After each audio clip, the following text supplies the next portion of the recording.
नमस्कार दोस्तों, कैसे हैं आप। तो भगवत गीता आप पढ़ रहे हैं साथ साथ और आपको बहुत अच्छा लग रहा है, इस बात की बहुत खुशी है। अगर एक भी व्यक्ति के जीवन में बदलाव आता है भगवत गीता पढ़ने से तो ये सीरीज़ कामयाब है। तो आपका बहुत बहुत थैंक यू, तहे दिल से शुक्रिया। और यकीन कीजिए कि जितना आप पढ़ते जाएंगे उतना ही आपकी लाइफ में इतनी क्लैरिटी आती जाएगी कि आप सारे डिसीजंस अपने ठीक से ले सकते हैं। तो आज नेक्स्ट श्लोक पढ़ना शुरू करते हैं। यह है भगवत गीता 15 चैप्टर का 14 श्लोक। बहुत इंपॉर्टेंट है हमारे लिए, क्योंकि हमारी लाइफ जो है वो खाने से जुड़ी हुई है। बिना खाने के हम जी नहीं सकते और खाना खा के जीने में बहुत मुश्किल हो जाती है कई बार। तो क्या है वो और कैसे हमारी जो लाइफ है और जो हमारा खाना है उसका बैलेंस है, उसकी रिलेशनशिप है, ये इस श्लोक में बताया गया है। तो श्लोक संख्या 14 है। अहम वैश्वानरो भूत्वा प्राणिनां देहमाश्रितः प्राणपान समायुक्ता पचामयमन्नं चतुर्विधम्। मंगलाचरण कर लेते हैं। ओम अज्ञानं तिमिरन्धस्य ज्ञानाञ्जनशलाकया चक्षुरुन्मीलितं येन तस्मै श्री गुरुवे नमः। नमो विष्णुपादाय कृष्णपृष्ठाय भूतस्मृतिपुरुषाधिकारिणां मुखं करोति वाचालं पंगुं लंघयते गिरिं यत्कृपातम् अहं वन्दे श्री गुरुं दीनतारिणम्। तो समस्त गुरु परंपरा जिनसे हम ज्ञान लेते हैं उन्हें बहुत बहुत प्रणाम। और ये बात हमें अपने बच्चों को भी सिखानी चाहिए जब वो स्कूल में होते हैं कि टीचर्स की रिस्पेक्ट करना सबसे इम्पॉर्टेंट है। जितना हम उनकी रिस्पेक्ट करेंगे उतना हम ज़्यादा ज्ञान अर्जित कर सकते हैं। तो आज का जो श्लोक है इसका अर्थ है, I am the fire of digestion in the bodies of all living entities and I join with the air of life outgoing and incoming to digest the 4 kind of food stuff। तो भगवान ही कहते हैं कि मैं जठराग्नि हूँ और मैं हर एक के शरीर में विद्यमान हूँ और जो भी खाना हम खाते हैं, 4 तरह का खाना हम खाते हैं, वो सारा का सारा भगवान ही डाइजेस्ट करवाते हैं। तो इसका अर्थ है कि मैं सभी जीवित प्राणियों के शरीर में पाचन की अग्नि हूँ और मैं बाहर जाने वाली और आने वाली जीवन वायु के साथ मिलकर 4 प्रकार के खाद्य पदार्थों को पचाता हूँ। तो 4 तरह के खाद्य पदार्थ हैं और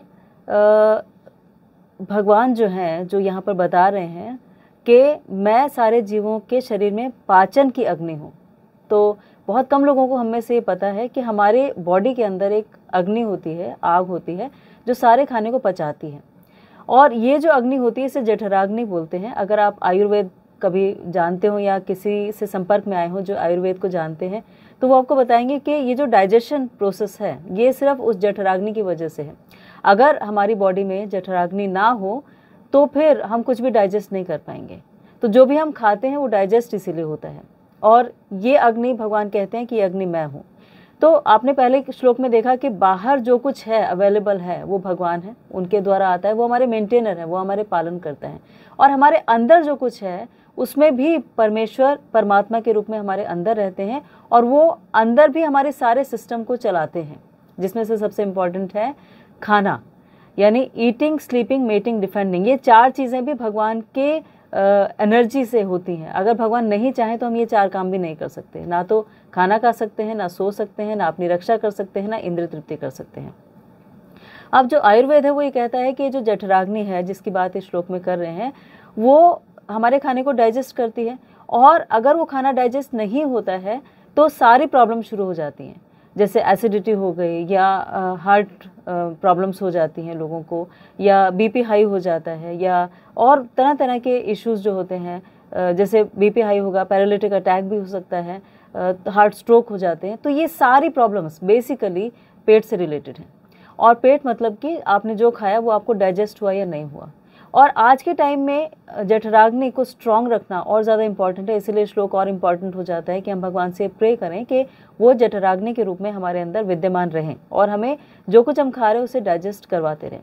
क्योंकि आज का जो टाइम है दोस्तों वो पहले के टाइम से बहुत डिफरेंट है, बहुत अलग है। अलग इसीलिए है कि एक टाइम ऐसा था जब जो कुछ हम खा रहे होते थे वो आराम से पच जाता था, क्योंकि हम बहुत सात्विक खाना खाते थे, ऐसा खाना खाते थे जो इजीली डाइजेस्टेबल हो, उसमें रफेज होता था, उसमें प्रोटीन होता था, सब कुछ होता था। लेकिन आज हम सप्लीमेंट्स लेते हैं, आज हम जंक फूड खाते हैं, आज हम बाहर का बना हुआ खाना खाते हैं जो ताज़ा भी नहीं होता, वो पहले का पका हुआ होता है। तो उस खाने को डाइजेस्ट करना और मुश्किल हो जाता है। तो एक तरफ तो जो आज का सिस्टम है, जो लाइफस्टाइल है, वो ऐसा है कि हर जगह इतना टेम्पटिंग खाना है, इतने एडवर्टीजमेंट्स हैं, इतने होर्डिंग्स हैं, ऐसा लगता है कि जो भी खुशी हमें मिलने वाली है जीवन में वो सिर्फ खाने से ही मिलेगी। आप चॉकलेट्स के ऐड देख लीजिए, या फिर आप कोई मिठाई के ऐड देख लीजिए, या आप जंक फूड का ऐड देखिए, हर एक में ऐसा होता है कि आपने खाया तो आपको ब्लिस फील होगी, आपको आनंद अनुभव होगा, नहीं तो हो ही नहीं सकता। तो एक तो ये है, और दूसरा ये है कि ज़्यादातर खाना शुगर और मैदा इन चीज़ों से बना हुआ है, जो डाइजेस्ट करना मुश्किल होता है। फिर प्रॉब्लम ये है कि और ऐसे एड्स हैं जो हमें बताते हैं कि हमें बहुत स्लिम ट्रिम स्मार्ट दिखना चाहिए, तो अगर वो वैसे हम नहीं हैं तो एक कॉम्प्लेक्स फील करते हैं कभी कभी, या हम विजुअली अनटचेबल फील करते हैं कि अगर हम बहुत अच्छे नहीं दिख रहे हैं, हमारी बॉडी बहुत अच्छी नहीं दिख रही है, तो फिर लोग हमें देखना पसंद नहीं करेंगे। तो उसकी वजह से इतने जिम हैं, इतने सेंटर्स हैं, इतना फिटनेस है। तो वो सारे का सारा प्रोसेस अगर हमारा खाने पे कंट्रोल हो जाता है, हमारा जीभ पे कंट्रोल हो जाता है, तो हमें बहुत ज़्यादा मेहनत नहीं करनी पड़ेगी अपनी कैलोरीज को बर्न करने के लिए या अपने आप को फिट रखने के लिए। तो इसीलिए जठराग्नि का स्ट्रांग होना, जो भी हम खा रहे हैं उसको ठीक से डाइजेस्ट कर पाना सबसे ज़्यादा इंपॉर्टेंट है, और वही इस श्लोक में बताया गया है। तो 4 तरह का खाना हम खाते हैं, जो यहाँ बताया गया है कि कुछ पिया जाता है, कुछ चबाया जाता है, कुछ चाटा जाता है, कुछ चूसा जाता है। तो इन सब का ये जो भोजन है, ये कैटेगरीज हैं भोजन की, इन सब को पचाने में जठराग्नि हेल्प करती है। तो ये जो अग्नि है, अगर ये नहीं है तो फिर हमें भूख ही नहीं लगेगी। और अगर आप देखें, अगर आपको कोई प्रॉब्लम हो जाती है, आपको फीवर होता है, या फिर इंडाइजेशन हो जाता है, या फिर हीट स्ट्रोक होता है, या हार्ट स्ट्रोक ही हो जाता है, तो आप उसकी अपनी केस हिस्ट्री देखें, जो एक आयुर्वेदिक डॉक्टर ने बताया। उन्होंने कहा कि जब भी हमें कोई प्रॉब्लम होती है, आप ये देखिए कि आपने उससे 2 हफ्ते पहले क्या खाया था, या क्या आपका लाइफस्टाइल था, या आप ठीक से खाना खा रहे थे या नहीं खा रहे थे। तो वो 2 हफ्ते का जो रिपरकशन है वो आपको नजर आता है बाद में, और उसकी वजह से प्रॉब्लम होती है। तो सारी प्रॉब्लम हमारे पेट से जुड़ी हैं, और उसमें जो जठराग्नि है, जो हमें डाइजेस्ट करने में हेल्प करती है, वो कृष्ण कहते हैं कि वो मैं हूँ, मैं उस अग्नि को जीवित रखता हूँ, उसी की वजह से हमें भूख लगती है। और अगर वो बुझ जाती है तो फिर हमें धीरे धीरे उपचार की या ट्रीटमेंट की ज़रूरत होती है। और जैसे जैसे एज बढ़ती जाती है, ये जठराग्नि धीरे धीरे कम होने लगती है। इसीलिए जैसे हम एज बढ़ती है तो हम कहते हैं कि नहीं, अब लाइट खाना खाना ज़रूरी है, अब हम ज़्यादा हैवी नहीं खा सकते, डाइजेस्ट नहीं होगा। तो जो दोनों प्रोसेस हैं, खाना खाने की और खाना पचाने की, खाना निकालने की, सारी प्रोसेस गड़बड़ा जाती है, और उसकी वजह से हम इरिटेटेड फील करते हैं, हमारा किसी काम में मन नहीं लगता, हमें ठीक से नींद नहीं आती। तो सारी प्रॉब्लम्स यहीं से शुरू हो जाती है। इसीलिए इस जठराग्नि को जो भगवान ने हमें दी है, और भगवान उसको कंट्रोल करते हैं, उसे रेगुलेट करते हैं, उसके लिए भगवान से प्रार्थना करनी चाहिए। और कोई भी जीव जो भी कुछ खाता है वो खाने के लिए स्वतंत्र है, लेकिन उसको पचाने के लिए स्वतंत्र नहीं है। परमात्मा या परमेश्वर उसे पचाने में मदद करते हैं, और जब तक वो मदद नहीं करेंगे तब तक ऐसी कोई संभावना नहीं है। तो अगर हम इसे कृपा माने, तो वेदांत सूत्र में इसकी पुष्टि की गई है कि भगवान जो हैं वो शरीर के भीतर भी हैं, जो वायु है वो भीतर है, और बाहर है, पाचन शक्ति के रूप में भी स्थित है। इसीलिए हमें हमेशा उनके प्रति ग्रैटिट्यूड रखना चाहिए, थैंकफुल होना चाहिए, हमेशा उनसे प्रे करना चाहिए कि आप ही खाना प्रोवाइड भी करते हो, आप ही हमें हम तक पहुंचाते हो, और आप ही उसे हमारे अंदर डाइजेस्ट भी करते हो, और उसी की वजह से हमें ऊर्जा मिलती है, एनर्जी मिलती है। इसीलिए आपसे अलग होके जी ही नहीं सकते। तो जो स्ट्रॉन्गेस्ट रिलेशनशिप है हमारा अगर किसी से हो सकता है, तो वो सिर्फ परमेश्वर से हो सकता है। आप उन्हें किसी भी नाम से पुकारें, लेकिन वो सबसे स्ट्रांग रिलेशनशिप है। और अगर वो इंटैक्ट है, अगर वो ठीक है, अगर आप उसके साथ एक अच्छी एसोसिएशन में हैं, आप टाइम निकालते हैं, थोड़ा बहुत आप मेडिटेशन करते हैं, इबादत करते हैं, सिमरन करते हैं, जप करते हैं, जो भी करते हैं, लेकिन आप उनके साथ एक कॉर्डियल रिलेशनशिप में हैं, आप उन्हें भूले नहीं, आप उन्हें इग्नोर नहीं कर रहे हैं, तो आपके लाइफ का सारा सिस्टम, यहाँ तक कि खाने का जो सिस्टम है वो भी बिल्कुल ठीक सेट रहता है, और आप हमेशा यंग फील करते हैं, यंग रहते हैं। क्योंकि सोचिए, अगर आपका खाना ठीक से डाइजेस्ट हो रहा है, आप जो मर्जी खा पा रहे हैं, तो आपको उतनी एनर्जी मिलेगी, और वो एनर्जी आपको यूथफुल रखेगी, क्योंकि आपकी स्किन अच्छी रहेगी, आपके बाल अच्छे रहेंगे, आपकी आइज़ स्ट्रांग रहेंगी, आपके हाथ पैर चलेंगे। तो सब कुछ अगर हम देखें हमारी लाइफ का, कि हमारा बिजनेस अच्छा चलेगा क्योंकि हमारे अंदर एनर्जी है उसे चलाने की, हमारा प्रोफेशन अच्छा है क्योंकि हम उसे ठीक से कर पा रहे हैं, हम अपने परिवार के साथ अच्छे हैं क्योंकि हमारी बॉडी ठीक है, अगर हेल्दी नहीं है तो वो भी नहीं ठीक होता।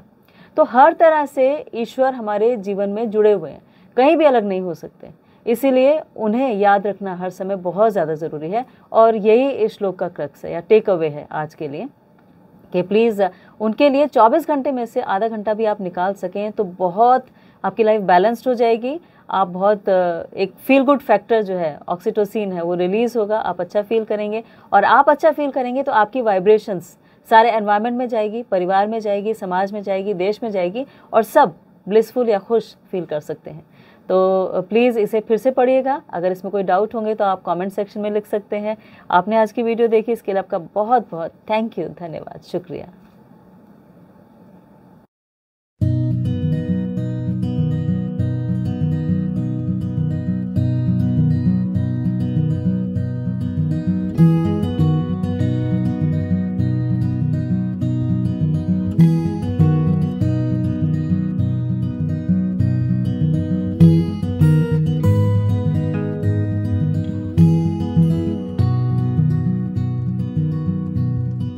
thank you